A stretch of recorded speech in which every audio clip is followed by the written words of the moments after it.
Hola, bienvenido a esta nueva tutoría. Recíbela y llévala también en tu dispositivo móvil o tableta. Recuerda, esto es tutorías.co. Comillas.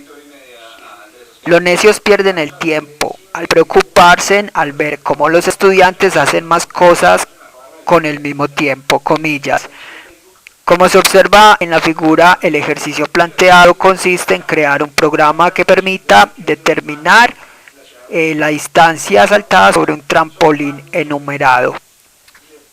Se plantea la solución en un programa de 47 líneas.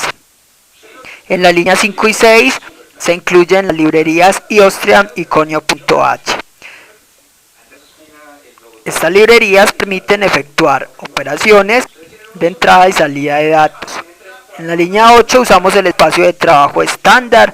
Esto permite programar de manera predeterminada. También se pueden crear espacios de trabajo personalizados. Entre las líneas 10 a 47 vemos el main. Este es el método de inicio del programa. En el main, en la línea 12, se declara de tipo entero una matriz llamada trampolín de 5×5 y se inicializa ceros. Las matrices son estructuras de datos que permiten almacenar información de manera temporal mientras el programa ejecuta. En la línea 13 de tipo entero se declaran las variables fila, columna, distancia del salto y punto de caída. Entonces la idea será entonces que se tiene un trampolín de 5×5 enumerados del 1 al 25. Una persona saltará sobre el trampolín y caerá sobre un punto. La idea es almacenar en ese punto la distancia que saltó. Si el usuario salta y cae en el 20, entonces almacenar en esa posición la distancia que saltó. Si vuelve a saltar y cae sobre el 9, por ejemplo, almacenar en esa posición la distancia saltada. Se termina entonces de saltar cuando caiga sobre un mismo punto.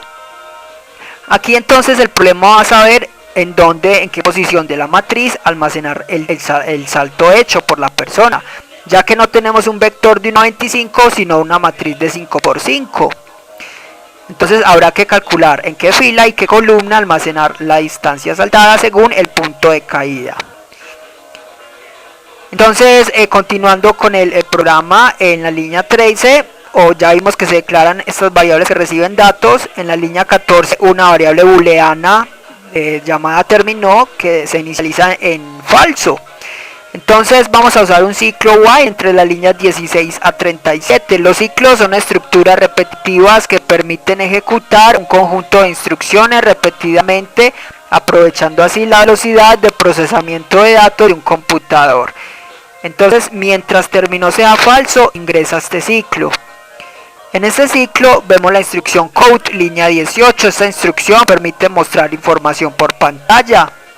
Se escribe la palabra code, los símbolos menor y entre comillas el texto a mostrar. También se pueden mostrar variables, se separan del texto usando el símbolo menor. Aquí indicamos al usuario que ingrese la distancia del salto. En la línea 19, ese valor ingresado por el usuario lo vamos a almacenar en la variable distancia salto.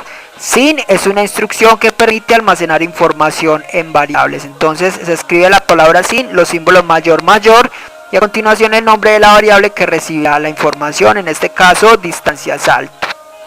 Y en las líneas 21 y 22 almacenamos el punto de caída. Entonces distancia salto lo vamos a almacenar en una posición de la matriz. Observe cómo se calcula en qué posición de fila y columna. Entonces, entre las líneas 24 a 30 vemos una sentencia condicional. Recuerde que las sentencias condicionales permiten a un programa tomar dos o más caminos alternativos.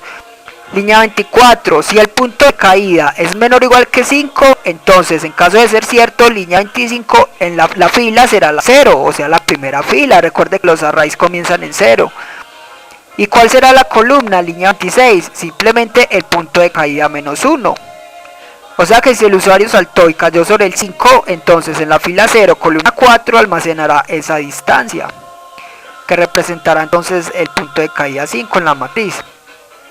Ahora, si el punto de caída es mayor o igual que 5, entonces en la línea 28 la fila será el punto de caída dividido 5. Supongamos que haya caído en la posición 6, entonces será 6 dividido 5, 1, o sea en la segunda fila o fila 1. ¿Y cuál será la columna? Simplemente línea 29, punto de caída, módulo 5 menos 1. Recuerda que el operador módulo halla el residuo de la división entre dos números. El residuo es el sobrante. Entonces, si el punto de caída es 8, el 8 módulo 5 será 3. Entonces, en la fila 2 o fila 1, columna 3. O columna 2 porque se resta 1. De esa manera, con división obtenemos la fila y con el módulo, o sea el residuo, tenemos la columna. Pero para almacenar el dato en la matriz hay que hacer otra validación. ¿Cuál? Que no tenga ningún dato en esa posición. O sea, si la matriz trampolín en la fila y columna, posición columna, es diferente a 0, o sea, ya tiene un dato, en la línea 33 a término les llevamos verdadero, para que ya no ingrese más al ciclo while. Y si no, simplemente les llevamos la distancia del salto y continúa procesando otros saltos. Por último, línea 39 a 45, imprimimos los datos de esta matriz. Línea 46-get indica al compilador que espere un ingreso de tecla, así cuando el programa ejecute la ventana no cerrará automáticamente. Esta fue la tutoría del ejercicio, crear un programa que permita hallar la distancia saltada sobre un trampolín enumerado. Repasa la teoría, resuelve nuestro test y practica un algoritmo en el tablero. Si esto te gustó o no, te invitamos a discutirlo y valorar la experiencia de esta tutoría. Recuerda, esto es tutorías.co, trinamos como @tutorías, posteamos en Facebook y Google Plus como Tutorías Colombia. Pregúntanos, contáctanos, haz parte de nuestra plataforma.